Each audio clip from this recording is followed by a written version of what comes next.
Hello, everyone. My name is Nader Mortazavi. I'm a solutions engineer at Nobl9. Today, I'm joined with Wit and Maria from 1433, where we're considering a use case that the retail businesses using the SLO notions and Nobl9 product to be able to understand the efficiency of their machine learning algorithm, and then trying to understand all of the angles around it using the SLO. I'm going to turn it over to Wit, that is going to have an introduction for us about the use case, and then after that, Maria is going to give us a live demo. Okay, hello. So my name is Wit Jakuczan. I'm CTO and principal data scientist at F33, 1433. And Maria, just say a few words about you. And I am Mariana Klicka, and I am a data scientist at F33.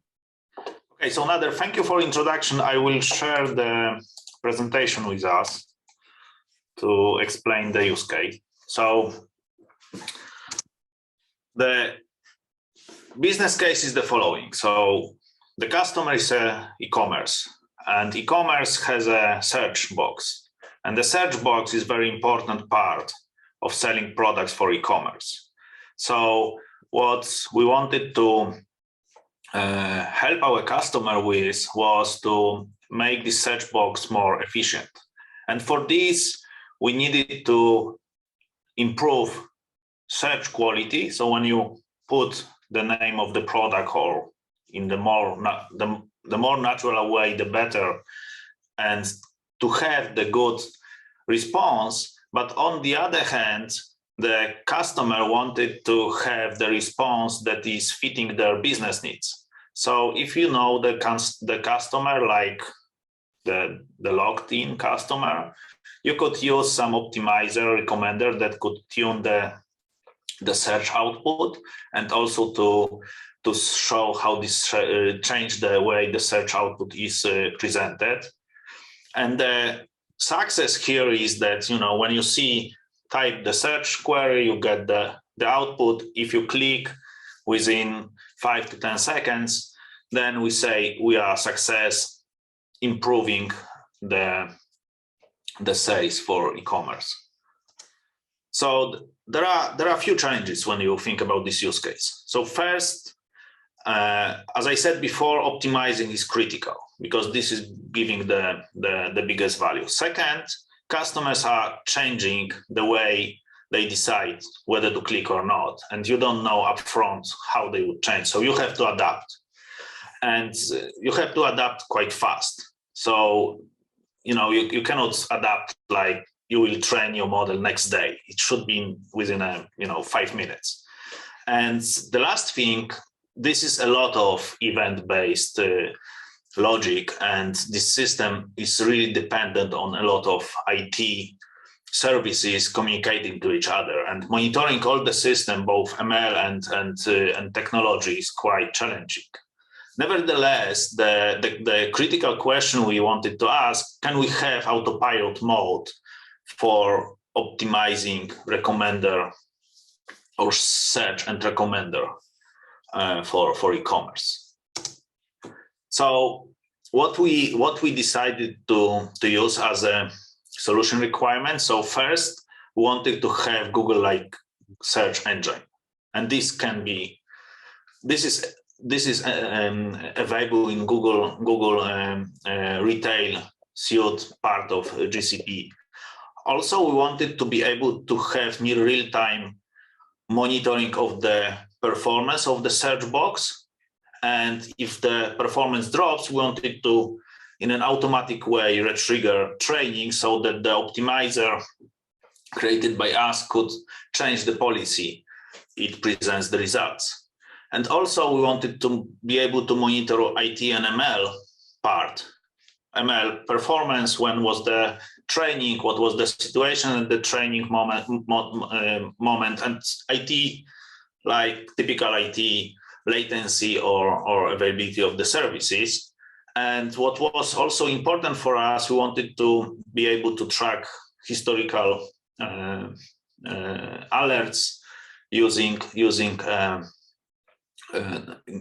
both database and user interface.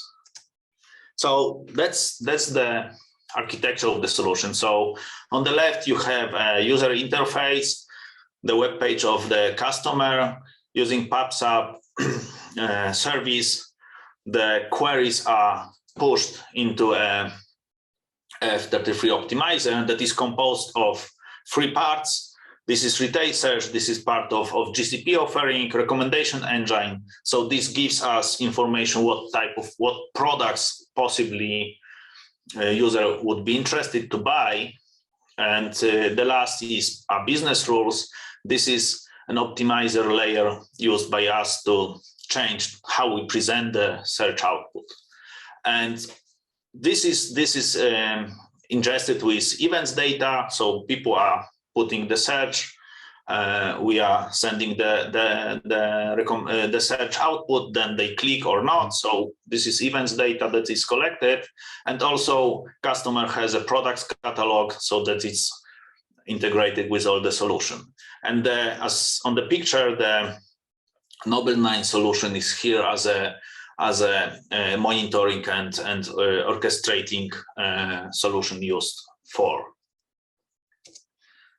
And now Maria will present the live demo of the working solution and present the details of the Nobl9 product and how we manage to monitor ML and IT infrastructure for the use case. I will now walk you through the live demo. So here we have our search hit ratio metric. We have defined 3 thresholds and target percents for this service level indicator. So here we have defined the good events. So we want the search hit ratio to stay above 35 the 80% of time. So this is the ideal situation when the search hit ratio is quite good, and we want it to stay this way as often as we could. Then we have another threshold which is set to 30, and we want it to be on the, over 30 or equal to 90% of time. So it's a bit less, but it's also okay. And here we have defined the bad situation, which we define a bad situation when the hit ratio is below 25%, and we generally don't want it to happen at all, or we have just we will let it happen just 2% of time. We have also defined the alert policies for for monitoring this service level objective.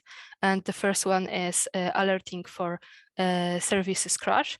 So when our IT infrastructure is down or there is no connection to the database, then we can alert that something very wrong is happening, and then we can fire an alarm and get our DevOps team informed that something is going wrong, and probably they should get the services up and running again.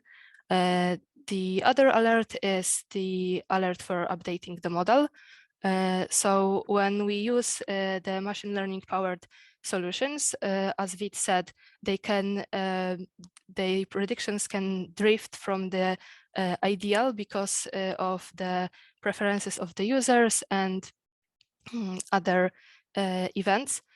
So we would like to monitor for some drops in the metric measure, and if we see that, we can update the model to readjust it to work properly for the customers on our website.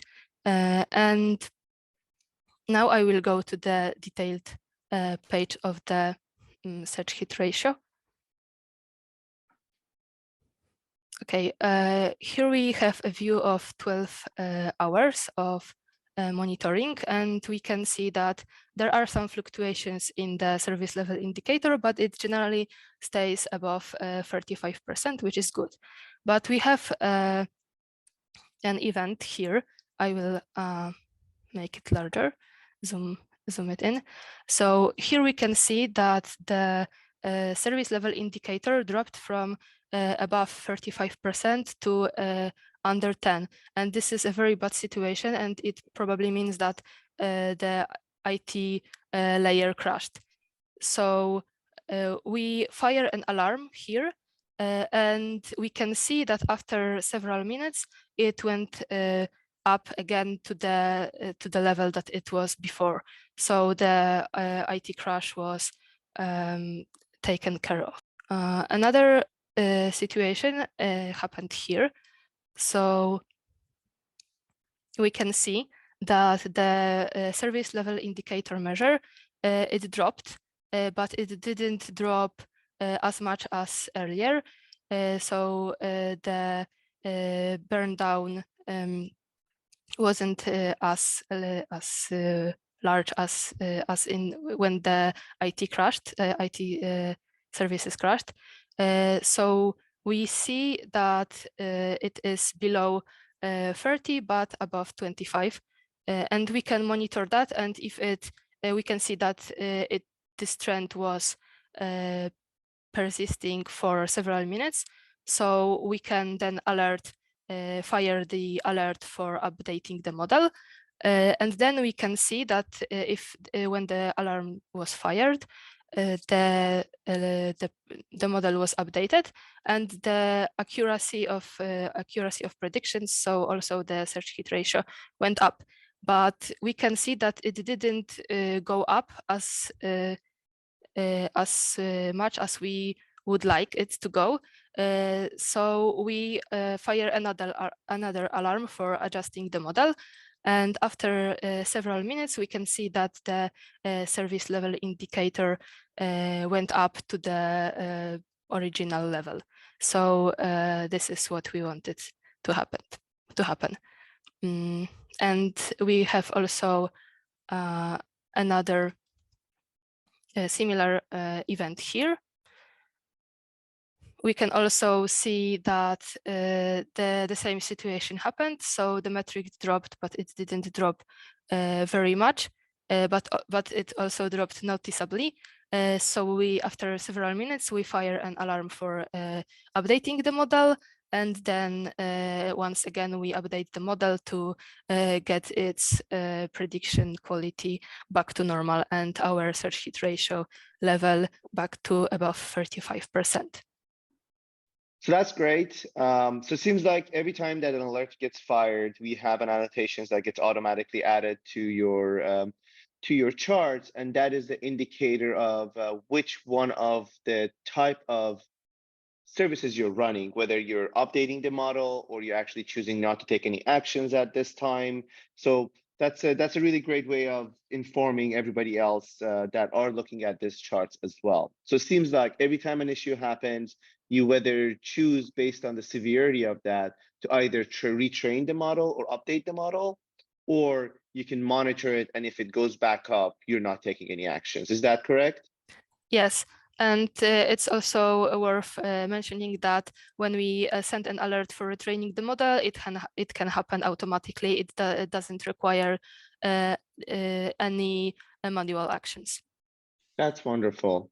So this way we can just make sure that the model is performing to its optimal, unless we have a service crash. And maybe at that case, if nothing is happening with the updating the model, then we can go ahead and page somebody. Is that accurate? Yes, exactly. it is.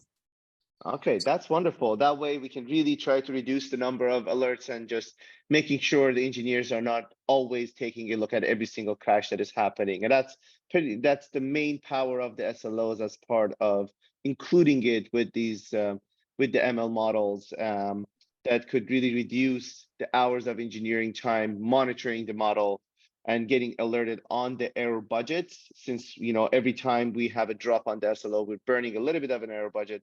But instead of getting alerted on the spikes, we're getting alerted on the severity of the issue and how often it happens. Exactly, and I think this is also very nice that we could use one tool to both monitor IT and create this autopilot. So especially when you have online decision making, like how you present your web page, how you tune messages to your customer, like in this use case, how you present the search, and you want to drive some business metrics with this search functionality, that's the way to go. So you can really control this without human interactions.